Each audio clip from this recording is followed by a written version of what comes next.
O projeto Pensar e Fazer Arte do SED, Curso de Pós-Graduação em Educação Currículo, e GEP, Grupo de Estudo e Pesquisa em Interdisciplinaridade, e FAFICLA, Faculdade de Filosofia, Comunicação, Letras e Artes, tem a grata satisfação de receber em nossos estúdios o maestro Jamil Malufi para a feitura do nosso segundo programa com esta personalidade que é um orgulho para a música brasileira.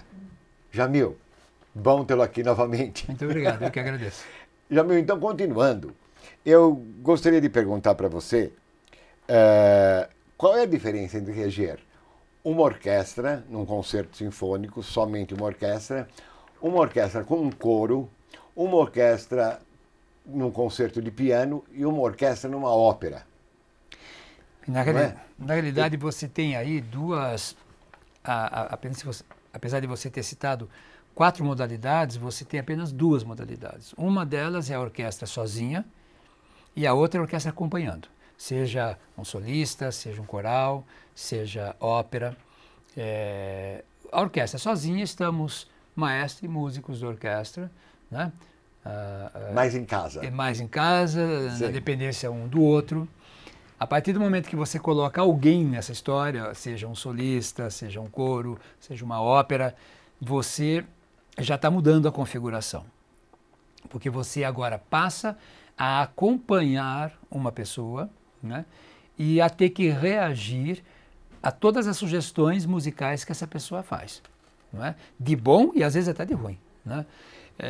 Principalmente em ópera, isso é muito importante, isso é muito verdadeiro, porque fazer ópera é muito difícil. É uma prática que precisa de muitos anos. Você desce lá no fosso da orquestra, aí quem já foi a teatro sabe que é um fosso de orquestra, aquela parte onde a orquestra fica lá embaixo. Palco abaixo, exatamente. A orquestra fica lá sem aparecer, exatamente. Só aparece o maestro, a cabecinha dele. Exatamente. E você fica ali e você é o responsável pelo andamento daquele espetáculo.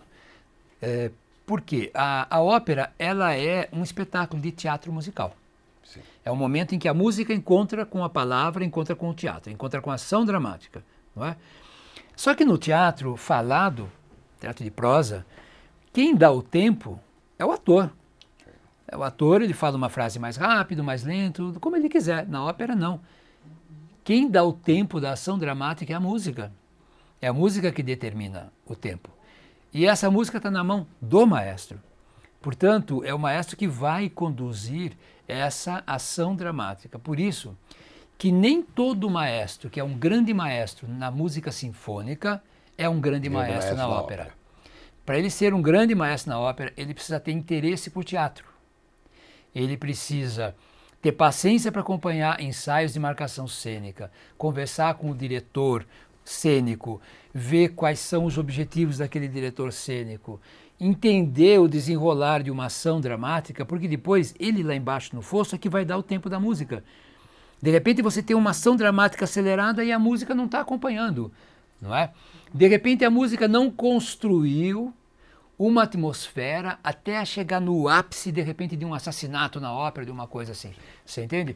Então, para você ser um... Exatamente. Para você ser um grande maestro de ópera, você precisa ter sensibilidade teatral e interesse por teatro. Sim. E, por exemplo, quando você tem que, numa área, por exemplo, seja de tenor, de barítono, de soprano, você tem que tocar aquilo como se fosse, por exemplo, tirando os fortíssimos, claro, que são naturais, os rubatos, etc, etc. Você tem que tocar de uma maneira a fazer com que a voz sobressaia. Quer dizer, o que Madalena falava era o seguinte: a mão da pianista é sempre pesada, a esquerda é sempre pesada, não se pesa a mão esquerda. Não é? Porque é simplesmente o acompanhamento. Quer dizer, fica muito pesado, às vezes, coisa que eu não vejo em você, graças a Deus, entende? Quando vai se dar um agudo e não se ouve, um quinteto você não ouve as vozes. Exatamente. Isso é uma crítica frequentemente feita em ópera, né? Porque o que acontece? Os maestros, eles querem competir com os cantores, né? E se esquecendo que nós estamos falando de música acústica. Nós não estamos falando de música amplificada, entendeu? Eu não estou com o microfone ali no meio para amplificar a voz do cantor, de tal forma que eu posso jogar ele lá em cima e a orquestra lá embaixo. Né? Nós estamos falando de padrões acústicos. Está todo mundo fazendo arte sem microfone. Né? Então você tem que tomar muito cuidado com aquela orquestra que você está na mão para não jogar a orquestra em cima de um cantor, né? E fazer com que a voz daquele cantor jogar de tal maneira, o volume da orquestra de tal maneira que apague completamente a voz daquele cantor, por mais potente que ela seja. Então aí vai do conhecimento, da competência e do conhecimento do métier de cada maestro. Saber ouvir. De saber ouvir e saber fazer. Outra coisa muito importante, Cláudio, é acompanhar o cantor, porque o cantor é uma psique diferente, não é? Você acompanhar um violinista ele pode estar gripado, ele toca. Um cantor gripado, para ele cantar é um problema, porque o instrumento está aqui dentro. Sim. Você entende? Ele carrega. Isso é um exemplo muito rápido que eu dei, mas por quê? Para dizer que fatores psicológicos influenciam o canto de uma maneira muito mais do que influencia um instrumentista. Portanto, o maestro ele tem que, primeiro, conhecer muito bem voz, né? Saber como é que se emite, como é que se faz, gostar dos cantores, gostar de acompanhar cantores, entender a psique do cantor, né? Saber que não existem valores absolutos. Eu já regi noites, numa mesma produção de Traviata, em que numa determinada fermata, numa determinada noite, durou um tempão, e na outra noite durou muito pouco, porque o cantor não estava disposto. Estava com a respiração pesada, curta, você entende? Sim. E eu tenho que perceber claro. Isso daí, porque senão o que acontece? O desencontro do cantor com a orquestra põe a perder um espetáculo. É enorme, né? Você negócio entendeu? assim, notável. Exatamente. Então, o bom trabalho na ópera é quando existe esse espírito de equipe mesmo.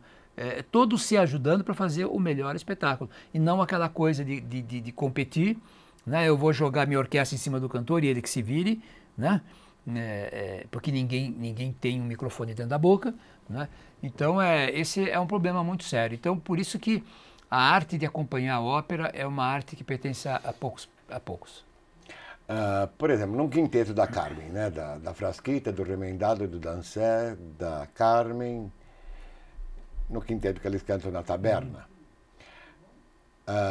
Por exemplo, Madalena sempre falava que é muito difícil ter 5 vozes que se assemelhem, a fim de levar o belo ao público, porque quando as vozes são tecnicamente mais ou menos equivalentes, não é?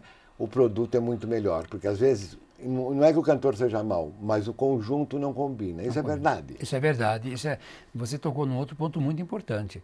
É você saber escolher o tipo certo de cantor para o papel. Em teatro também, né? Sim. Teatro também. De repente você tem um protagonista que você olha para um ator e fala, é a cara dele, o personagem, vamos fazer, você entende? Quantos filmes, quantos espetáculos de teatro você vê que você fala, puxa, mas, por exemplo, Bibi Ferreira fazendo Piaf, você olha, parece que é a reencarnação da Piaf, sim. Você entendeu? Outra Marília atriz fazendo Callas. Exatamente, outra atriz não teria feito daquela maneira. Então, são papéis que cabem exatamente no figurino daquela pessoa. Sim, então, até a physique de rôle. Exatamente. Né? Quando você vai fazer uma escalação para uma ópera, né, você tem que tomar muito cuidado. Tudo bem, o público aí conhece divisões, soprano, meio soprano, contralto, mas soprano tem milhares de divisões dentro, sim. Você entendeu? E também tem o tipo físico. Hoje, na ópera... O que Callas se preocupava muito. Exatamente, mas isso começou com Maria Callas.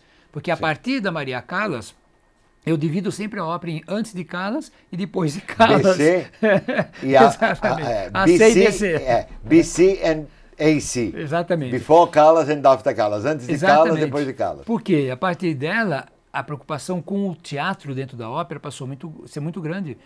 Antigamente, antes disso, na ópera o que valia era a música.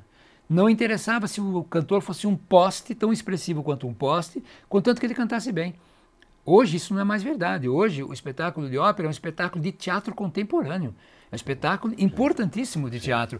Então, hoje você vê que primadonnas, elas têm um perfil até físico completamente diferente, elas cuidam do visual, elas, enfim, Sim. é uma situação muito, muito diferente, né, do que era antigamente. Então a ópera passou por uma transformação muito grande, e eu acho que isso foi muito positivo, porque fez com que o espetáculo de ópera até hoje fosse um espetáculo de enorme sucesso. E sempre crescente. Sempre crescente. Sempre crescente. Testemunhos de diretores de teatro, eu fui diretor do Teatro Municipal durante 4 anos e 10 meses. E conversei com inúmeros colegas da Argentina, de outros países, etc. A quantidade de público que se tem para ópera hoje é muito superior à quantidade de público que vai assistir um concerto sinfônico. Para você ter um grande público no concerto sinfônico, você tem que ter um grande solista, um grande maestro ali aquela noite. Você não precisa ter um grande solista, um grande maestro, tem que ter um cantor que cante bem, evidentemente. Sim, claro. Né? Porque qual é o atrativo, o primeiro atrativo? Claro que tem todo mundo quer ver grandes primadonnas. É a voz, é o título, é o papel, são as áreas que a pessoa quer ouvir, você entende? Então, o título tem uma atração em cima do público muito grande. Então, hoje, o espetáculo de ópera hoje é um espetáculo favorito do público. Ele consegue atrair multidões para o teatro, e hoje eu acho que o campeão de bilheteria dentro da música de erudita é o gênero operístico, sem dúvida nenhuma. O mais interdisciplinar de todos. Exatamente. O mais interdisciplinar de todos. E como é que você encaixa aquele coro enorme dentro da ópera, por exemplo?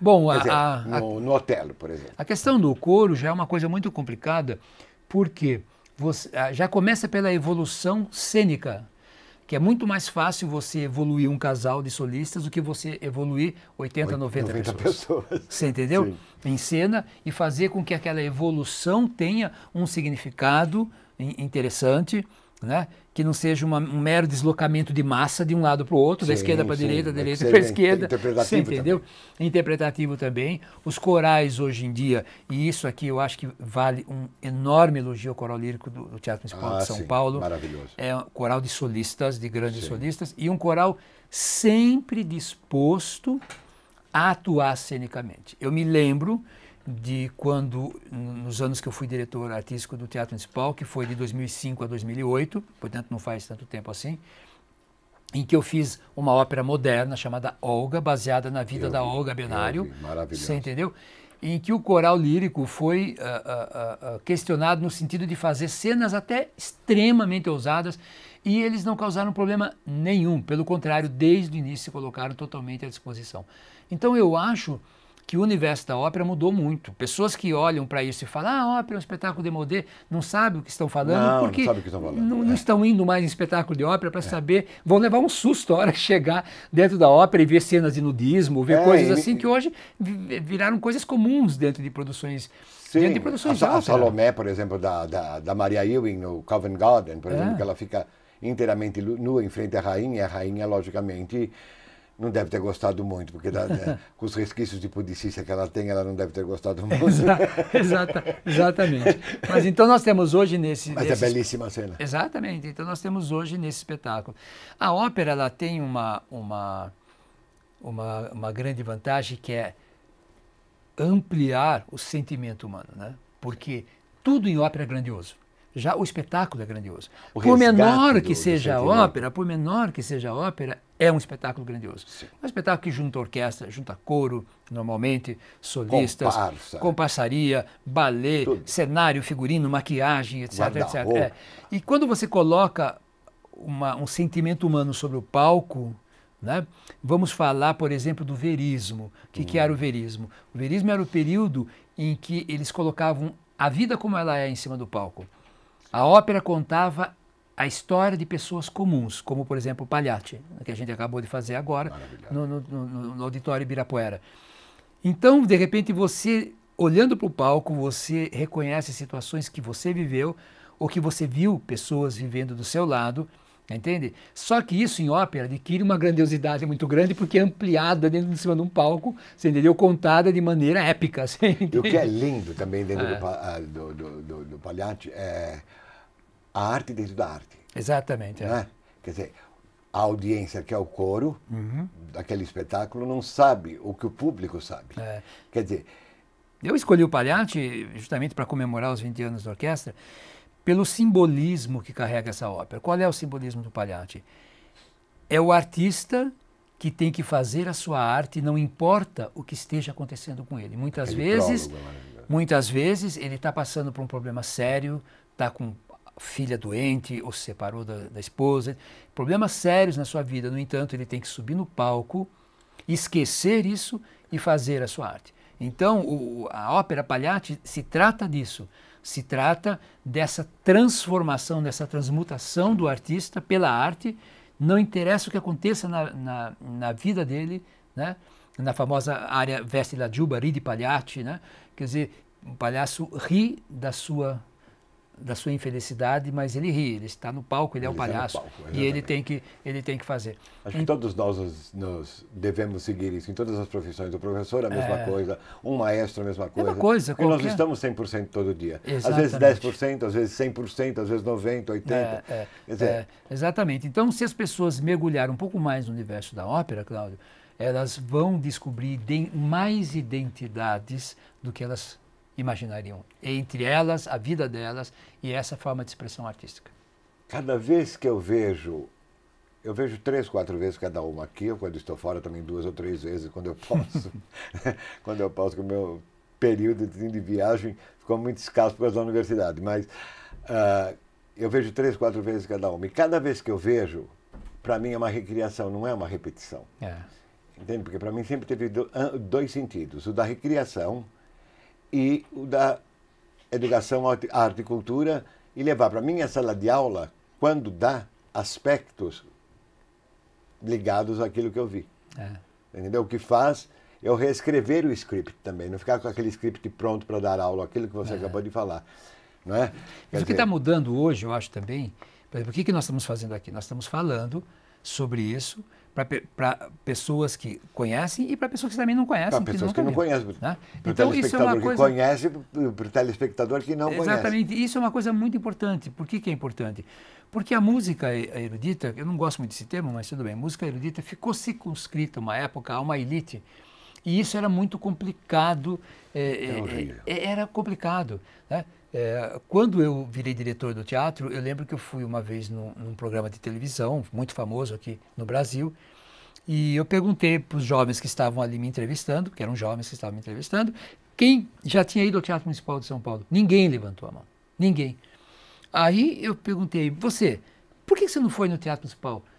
Não, porque falaram que tem que usar terno. Eu falei, mas essa coisa de usar terno no Teatro Municipal já caiu há décadas. Aí você, por que você não vai no Municipal? Eu não vou no Municipal porque é muito caro. Eu falei, é? Você vai a show? Vou. Qual foi o último show que você foi?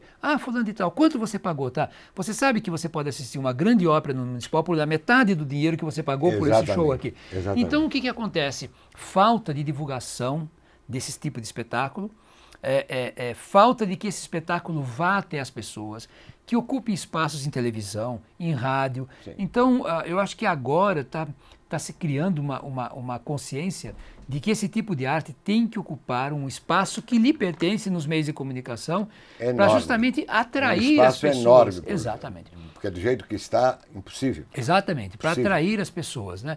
Eu acho que nesse ponto, por exemplo, o advento da USESP foi muito importante, porque a USESP é uma orquestra que sabe lidar muito bem, além da excelência da orquestra, é uma orquestra que sabe lidar muito bem com a mídia. É uma orquestra que valoriza muito a divulgação dos seus concertos, né? Aquela coisa, pode aplaudir que a orquestra é sua, é uma coisa muito importante, sim. Porque cria na pessoa um orgulho por aquela orquestra, o mesmo orgulho que a pessoa tem pelo seu time de futebol quando ele ganha. Exatamente. Você entendeu? Exatamente. E uma coisa não tem nada a ver com outra, quer dizer, de repente você pode ser um fanático torcedor pelo Corinthians e um fanático torcedor pela USESP, você entende? Você pode ser isso. Uma coisa não exclui a outra. Que nós fomos educados desde criança aí no campo de futebol. Mas é raro o pai que pega a criança e fala, agora nós vamos assistir um concerto no domingo de manhã. Ou vamos a um teatro. Ou vamos a um teatro, ou vamos a Embora a frequência tenha aumentado, assim... Muito. Graças a Deus, os pais estão levando não só o futebol, não é? Porque o futebol é importante, o futebol também é cultura, mas não é tudo. Não, aumentou, evidentemente. Claro. Se você olhar uma cidade como São Paulo, a quantidade de teatros que tem hoje nessa cidade é uma coisa alucinante. Então, se não aumentou, não teria esses teatros todos. Né? É claro. Então, isso é um fator, mas eu acho que daqui para frente, eu acho que eu sempre falo quando eu vou falar com pais, com pessoas assim, eu sempre digo, você não pode negar ao seu filho o direito de conhecer. Depois, se ele quiser falar, olha, ópera não é para mim, não gosto, decididamente, pronto. A orquestra não é para mim, não é o rock não é para mim, seja qual for. Exatamente, mas ele tem que ter o direito de conhecer para saber se ele vai querer aquilo. O que não se pode é negar o acesso, negar a informação. Eu acho que todo pai responsável hoje, ele tem esse dever de mostrar ao filho o universo que está na frente dele, que é muito amplo e que tem múltiplas escolhas e que esse universo é muito rico. Eu sou um músico, por exemplo, não sei se é porque eu comecei em música popular, mas eu ouço todo tipo de música, Cláudio. Às vezes eu me pego ouvindo coisas assim do Oriente, coisas de países que ninguém nem sabe que existem, você entendeu? Músicas feitas pelos índios, sabe? Eu não sou aquele que só ouve Brahms, você entende? E graças a Deus eu conservo isso, porque o universo da música é tão rico que você não ouvir essas coisas, você está deixando de usufruir o melhor que a música tem, você entende? Que é ser multifacetada. Ser multifacetada, completamente interdisciplinar, completamente despojado de preconceitos, vamos dizer assim, né? Porque, por exemplo, na música de câmara, muitas canções campesinas viraram músicas de câmara. Claro. Claro, músicas anônimas que ficaram músicas de câmara essencialmente clássicas, complicadíssimas, mas de uma beleza e de uma...